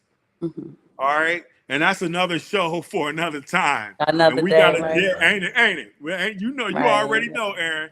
And we're going to have that show at some point in time, because it's a lot of stuff that's going on. It's a lot of stuff that's being done. It's a lot of stuff that's happening around us that, you know, we need to talk about. But Yeah. when Yeah. it comes to these assets, get these assets, y'all. If you believe in Bitcoin, buy it. If you believe in Ethereum, buy it and hold it. I was Mm-hmm. yesterday and today I was putting stuff on my ledger. Put it in a cold wallet. Get your stuff off of the exchange. If you have assets, take it off the exchanges. Because And if what's happening right now, what they do to Binance? They annexed Binance. They told CZ, they was like, look, cuz, give me $4 billion. We ain't gonna put you in jail, but you're gonna go bye-bye for 3 years. You ain't the CEO no more. And who did they install? They installed a person that was in charge of the New York Stock Exchange. That Mm-hmm. right there is telling you that they are about to start tokenizing stocks, bonds, treasuries, and other assets. They're gonna tokenize everything, y'all. I do want to welcome a few people. I got a little bit behind, but I want to welcome Vaughn. Vaughn said they're really enjoying this. Whistletone, I want to welcome you, Whistletone. You've been on a few shows well, and you did have a question about us investing in land. So I'm going to tell you, I Yeah, personally don't like physical real estate. We've been there, did that, and it's a liability before it becomes an asset. yeah. Two, I get with the it. World Economic Forum not wanting you to own anything, taxes is a great way for you to pay for something and give it right back. Right? Yeah, So if you're not keeping up with the taxes, if you're not keeping up with permits, if you don't have stuff right, if you don't have the overhead in order to turn it into an asset, a revenue generating property, it's really a liability. Two, Bitcoin by the IRS is categorized as real estate in cyberspace. So Simon and I offset the ownership of physical real estate in Bitcoin. right? So we are Bitcoin maxis. Also in physical precious metals, right? Whatever mortgage I would have paid that month for that particular land or property, right? We buy about that amount in precious metals. That way, upon our demise, our children, and hopefully really our grandchildren, because it's for the grandchildren, it's not for the kids. We take care of the kids in our lifetime. It's for the grandchildren, give the grandchildren a head start. It is a physical asset that can just be handed over with no legal, That's the key right there. no legal intercession. It's easily transferable, right? If you got physical silver in your home somewhere you have access to, you can just hand that over. Like he said, no, not the state getting involved and saying no. Right, the no. kids know, even as young children, we let them sit and play with the silver, hold it, look at it, look at its value, understand it, so Yep. that when they get it, it's not like, oh, wow, we rich. It's like, oh, I've grown up with this, I'm used to this, I understand how to manage it, I understand, what uses it has, I understand its utility. It's a situation where we want it into our grandchildren and great-grandchildren's collective consciousness. Yeah. So there's Exactly. that. I want to welcome Ken Mitchum, who was also enjoying the show. Les Square said they are loving the conversation. I don't know if I should shout out to BK Crypto, but just in case I did, I'm going to shout you out again, BK Crypto. Wendell Mayo, that's a new name. KW1 said Aaron. Did you want some KW1? Stream Elements, that is the bot. And then J Phil, he been wilding today. Yeah, Gentleman of Crypto channel was on fire today. King did kill it this morning. We watched it. Yeah. And he said we did this evening. Chief is fired too. So we really appreciate y'all. We've had y'all on here for a long time. Yeah. We are at the 1 hour, 31 minute, 35-second mark I kept saying I was gonna of go your short. Friday evening when y'all could be doing anything else. But being not here with running- my loud ass. But we Look, love I understand. I get it. But don't get it twisted. Some of y'all may want to own physical real estate. I would rather own physical real estate. And when I say this, I'm not talking about Bitcoin, so don't get it twisted. I would much rather own physical real estate than metaverse. I do not want to own no virtual metaverse land, because is it really real? I want to It's go the be way to able to rehypothecate it. I'm telling you, they're exactly. coming up with all types of ways to Yeah. siphon off your economic energy. Exactly. Why would I pay $100,000 for some virtual real estate when there's a plot of land down the street from my house and I can buy it and sit on it? And if it's somewhere where Target want to build, then that's something that my legacy can say, okay, well, if you want to build it, this is how much you need to give me in order to have it. When I do own physical real estate, just like my house and all other assets that I will be purchasing, it's going to go under the umbrella of the trust, because that is the way to protect it better than just having a will. Because if you do it any other way and you don't handle your business properly, you are at more risk. Okay. And like I say, Chief, we've done a couple shows and we can revisit it. We call it paperwork, keeping your paperwork in order, getting your paperwork in order. So it's a very important thing what you're saying here, because it just very small things, you can lose everything that you worked your whole life for. And so like our paperwork, we have detailed instructions. Like I said, this is my Siamese twin. And, God forbid if something happened to me, it could very well happen to him too, because we be together all the time. So we have very detailed instructions given to our oldest and my middle son, right? So the 16-year-old and the 22-year-old. That way, if God forbid something happens, nobody has to jump in and help them. They know exactly what to do. They know exactly where things are. They have the keys. They have the precious metals. They have the PIN numbers. They have the account numbers. They have the real estate deed information for the house we do own. And there is no need for a legal entity to come in, not really help you, and profit off of what we tried to do for them in life. right? So Sean, in a sense, is the power of attorney, is the financial power of attorney, is the medical power of attorney. Get those things in order just in case something happens. But when you raise your children a certain way, a very specific way, and we are two military parents, right? We met in the military. So they have a different level of discipline than, say, typical kids their age, right? They have what we call jobs in the household. They have roles in the household. We run our household like corporations run their organization, right? You have a job description, Yeah. and you don't want to be on the business end of not performing your role in the organization. So when we talk about Right. education, not only did we pull our children out of the educational system, but we also discipline them. I don't want to say train because you train a monkey. Discipline them and mentor them and cultivated them in a way where if something happened to us today, this is still gonna, they'll be grieving, but this is still run like a fine oil machine. There won't be Word. a break in the organization will not fall apart because the current sitting CEO and COO had a demise, God forbid, right? So these are also things that you want to just kind of keep in mind. And that's why I said the whole point of our show isn't to It's not to do that. promote, dollar. Yes, do it. But we really want to just spark your mind and give you insight and ideas Yeah. in a way that you can change your own world, be sovereign in a sense in your own kingdom. Right. And, I'm not going to split hairs or anything with my wife. I am a proponent of the word train. Yes, we did train.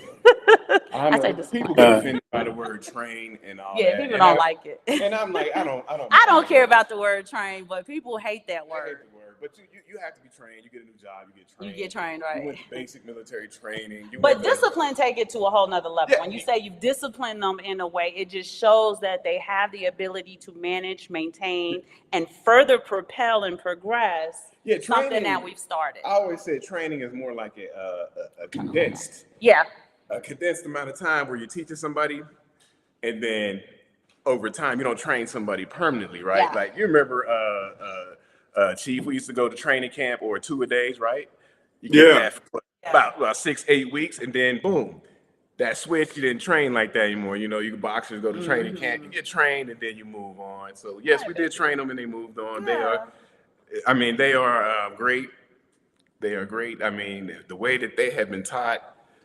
They are now assets to us. Yeah, They're not liabilities like anymore. I can go to sleep at night with a smile on my face and feel comfortable. Like Tino might be a liability. well, it's still The one. 6-year-old, right? We always got to, Mommy, I want this toy. There's Today was always- Play-Doh. There's always one. Right, there's always one. But Oh. just seeing this stuff for yourself, and there's nothing that we come to y'all with that we have not done, vetted, tried, tested, judged, Took an L on. right? Yeah. Failed at, figured out. I mean, I can go on and on and on. And really, our show, if there's nothing else that we contribute to the community, it is basically a spark.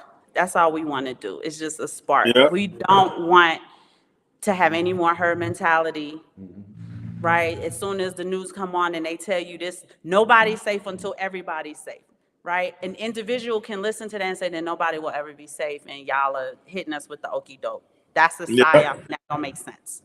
So don't. It's like that one kid on crack TikTok.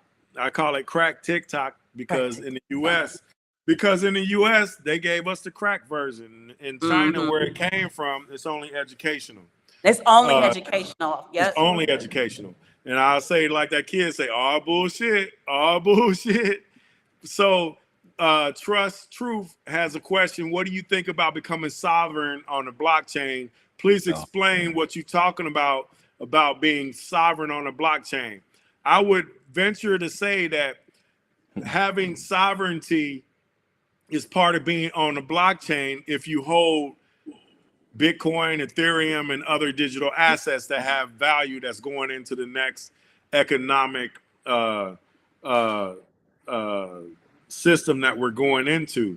Because if you have enough of it, you will be able to do things to do things differently than the 96% of people who do not hold any digital assets. Okay. You It just think says you got to different. go into the system. You got to go into the system and ring fence yourself. Reference. I think A you meant live, reference for yourself. okay, reference yourself. A living trust on the blockchain. Chicago blockchain bully will do all of that for you on the blockchain.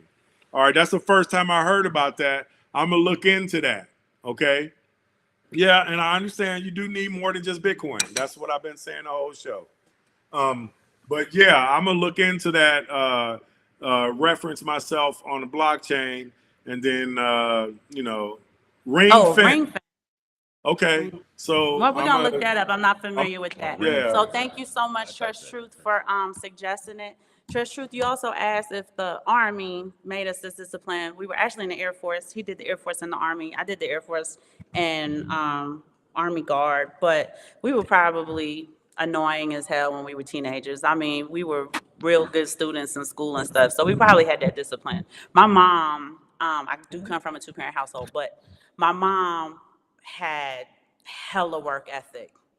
Let me tell y'all, she was the nurse at a hospital. She worked 20-hour shifts. She would get up and go right back to work 5 o'clock in the morning. My grandmother was old school. Simon's father, my father-in-law, God rest his precious soul. He had hella discipline. That was a man. You ever hear somebody say, "My word is my bond"? That was him, right? Without saying it, if he told you something and he instilled that, one of the reasons why I married my husband is because if my husband said, "I'm gonna pick you up at 6:30, he there at 6:20. If my husband said, I'm gonna take care of that for you, I don't have to ask a second time. I can trust and rely on his word. His word is his bond. And we just kind of got together and built together and had a vision on, he had the vision. I do not have vision, right? I think vision is a gift. And I admire people who have it. I don't have vision, but what I do have is ambition and initiative. And my husband says, "Hey, I've been thinking about this. I've been, picturing this in my mind. My mind is already going, how can I help him bring that to fruition?" So it's also about your team, right? These corporations do well because they have very good people in the organization. Your personal home is an organization, and you want your team to be set up in a way where everybody's talents and strengths can leverage everybody's weakness. And I think that's part of the issue in the manosphere. It's a whole nother show for a whole nother day. Yeah, because what you will see is, and I don't want to get too far down this way, but what you will see is, I spoke about people going off the grid and starting small communities. And what you see in small communities, like she said, you pick on people's talents. Yeah. And then they are, this is your job, this is what you'll be doing, right? In this world that we live in, everybody, it's a free world. I want to be this, I want to be that, right? There's also the weird competition, right? Like, we don't compete with each other. I know what his strengths are. He knows what mine are. I know what his weaknesses are. So I try to leverage that as best as possible. He knows what my weaknesses are. So he goes above and beyond to leverage my weakness. And because I am, in a sense, the weaker sex, I need a lot more leveraging than he needs. So you have to be honest about those things, be okay with them, right? I'm not one of those women who like, nah, I'm the boss bitch. No, I'm not, right? My husband is the visionary. So I don't have those visions. I don't have those ideas. And I understand that I'm hella ambitious, and whatever you come up with, I will find a way to get it done. I will figure the resources out that we need in order to get it going. I will call the people we need to call. So I'm really telling y'all, in y'all households, success is not what society says. Society tell you need to have a Bentley and 2 bad bitches to be successful. No. Success is when the team can come together to achieve a common goal, common objectives, when everybody has an understanding. It don't mean that there's no like issues or disagreements, but at the end of the day, y'all are coming together for a common goal, a common objective. You work together, and that's how you build. And you build together, you destroy together. You don't destroy what the one is building. Y'all build that together, and when it's time to destroy in order to rebuild and do better, that's what we do. And if you have a teacher or mentor, somebody who's leading the movement, you have to also have that person, or that person should have humility to There's know that, yeah. to pass it on. You know, Yeah. I mean, I teach my sons everything I know, and I have the humility to listen to what they say. They come back to me and say, "I've been researching this and that," and I might not even know what they're talking about, but I have the confidence in them that we've taught them, and they say, Right. "Okay, if you think this is a good idea, let's check it out. Right. Let's roll with it and see what happens." Have that humility to pass it on. Right. Just pass it on to somebody like, "Okay, you got it from here," and Right. I'm still here, you know, to give guidance and stuff. But if they're more adapted to technology or new things that's rolling out, Right. and I may be behind on it, Right. then I have the humility to listen to them Right. and not be like, "No, I know what I'm talking about." And also, you know, the competition, right? You can be a great power forward. I could be a great point guard. We're not both competing to be whatever it is I'm just naming. Those are only two positions I can name, y'all.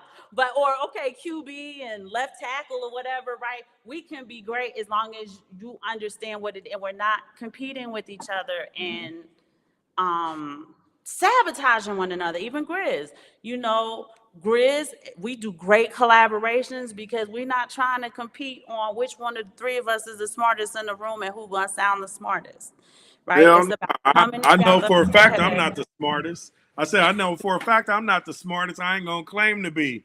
I know what I know, And right, no, you know what yeah, you know, and this is what I have to contribute, but I will do my best to be resourceful and continue with the contributions. So yeah, those are other things that I wish we could have more collaborative discussions on, right? Because like I said, Trust Truth said, was it Trust Truth who said you guys have, oh, Let Freedom Ring said you two have synergy.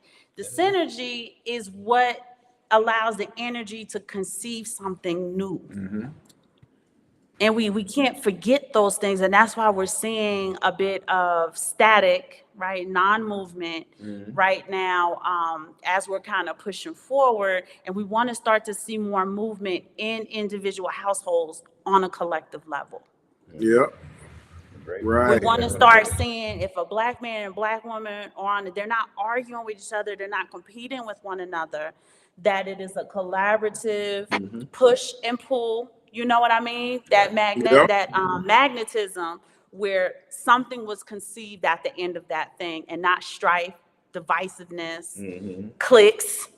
Right? yeah, Like, y'all, we went and watched that podcast and they was arguing, and you got 16 million people watching this thing. You got 16 million views on the enmity between a man and a woman. Right. When exactly. you're gonna have probably 200 views where you have two couples. Angie right now got the little baby, but Angie vibe with us all the time too. You have two Black couples coming together to conceive something that allows their household to not just progress, but to leave legacy.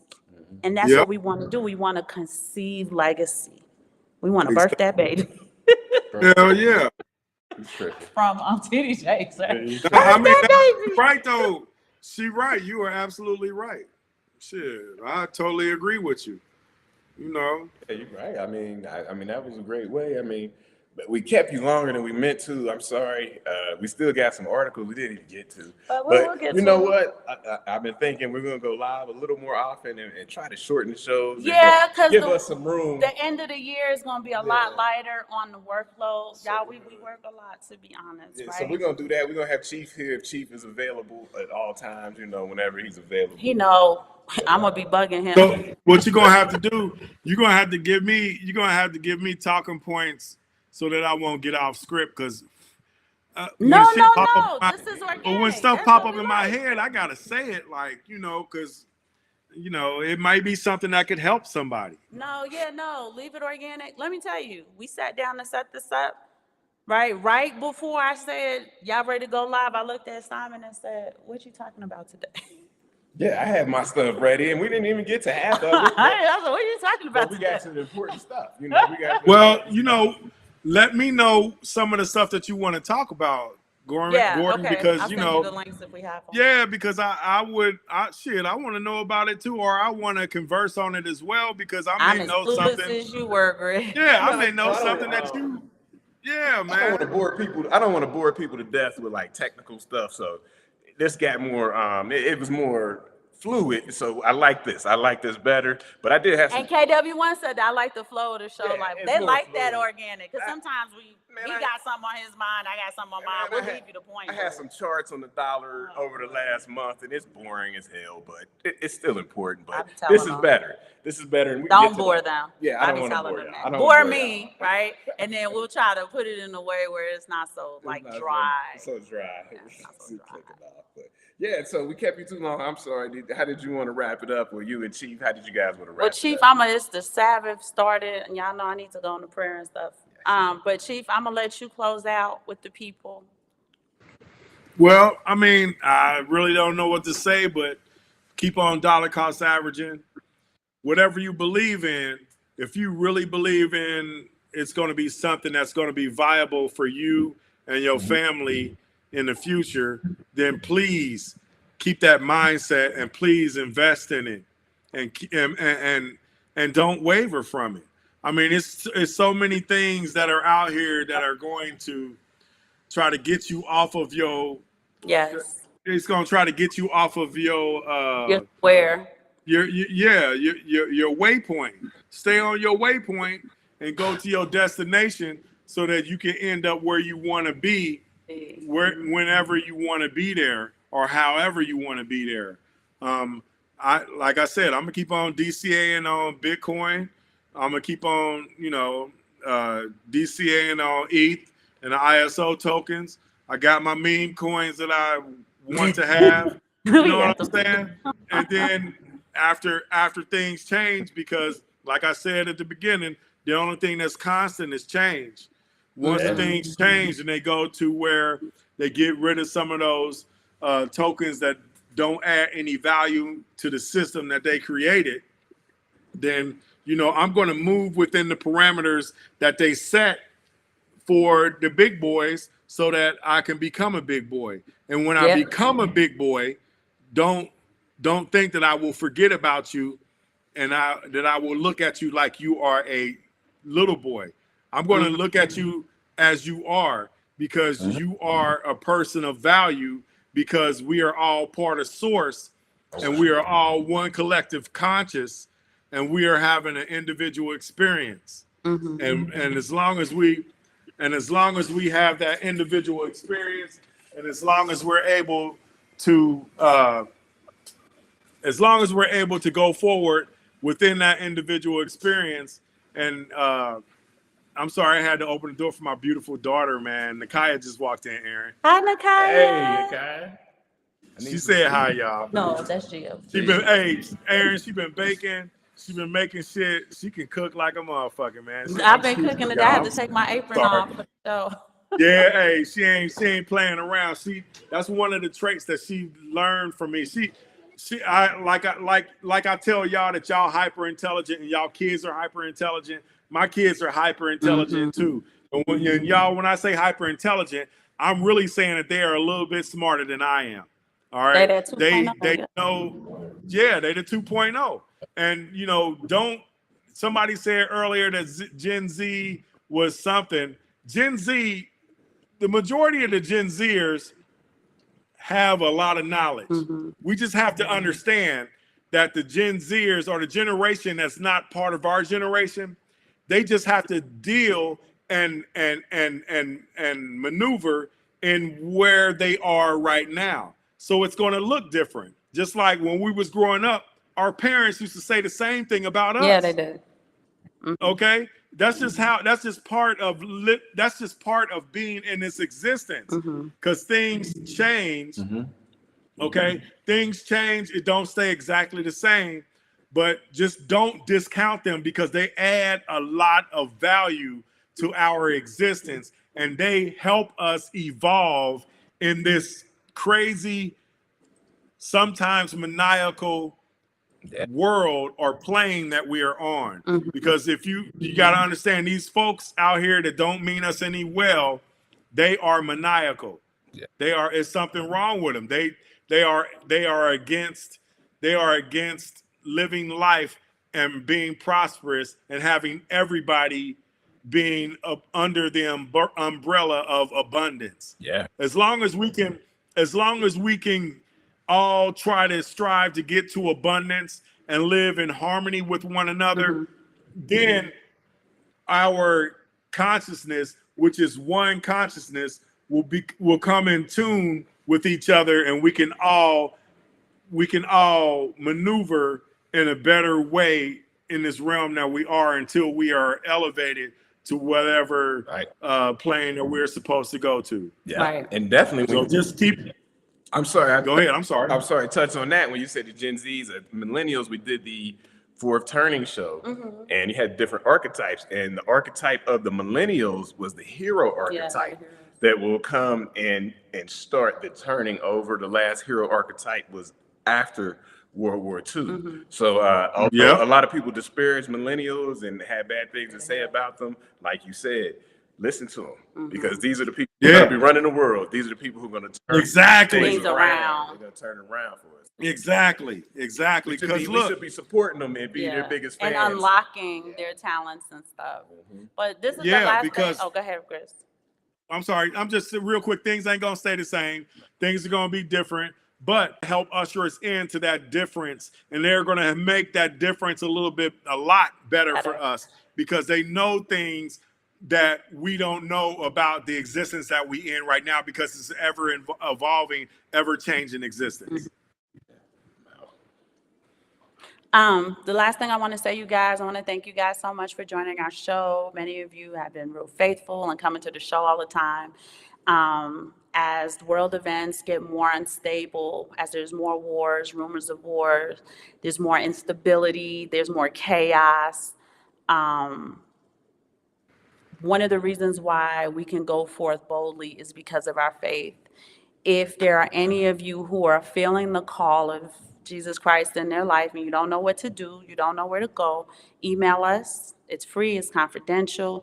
If you say, hey, I want to get back into my Bible, I'd like to do Bible study, I do verse by verse Bible study. I give you geographical, cultural context. I give you the hermeneutics, right? I really, just like how we run the show, it's just like how I approach Bible study. So if there are any of you who are feeling the call and you're trying to go back to your Lord God and Savior, and you just don't know where to start or where to go, please always feel free to email me. I answer every single email I get. He really does, y'all. That's the real stuff. Don't email me. Don't email Simon, because he will not. He's going to hand his device to his wife. It's gotten away from me. So Y'all tell Simon to get more devices so that I can text him. I can text him again instead of the avenue that we got to go through right now. Even back then, you was texting me. I was the one writing you back. All right. Well, I didn't know who the hell was writing me back. I just knew it was one of y'all. Production assistant, technical assistant, personal assistant. I didn't know who it was. I knew it was one of y'all, and I knew if I got to one of y'all, then I was gonna be all right. So I'm the man's assistant. All right. And so, but we love y'all. We look forward to y'all, Vaughn. I look forward to you contacting me. Anybody else, like I said, it's confidential. And we're here for whatever it is that you guys need. If you it's December, it's a lonely month for a lot of people. If you just need somebody to talk to, again, it's confidential. We will video, FaceTime you, Messenger you, whatever, Zoom you, Restream, whatever is easier for you. And again, it's confidential. We're always happy to sit and talk, keep company. Don't have to be finance or economics. We are here for the community. And look, she's not the only one. I love y'all too. Whether I know y'all or not, I still love y'all. And the reason why is because y'all are on this plane with me, and we have to love each other. Love is the only thing that's going to get us through all of this craziness that we're going through right now. Oh, that's right. I know that's right. Yeah. So whatever it is you guys need, we are here, and it is absolutely free. It doesn't cost you a dime. Okay, so we will catch up with you again. Simon is saying we're going to be more frequent. My email address should be in the description. Yeah, I'm gonna try to be more frequent. Shorter videos, but less bound and go into different conversations. And do you see it, KW1? I don't know if you do. Sometimes right. Yeah, so I got to do it in a different way.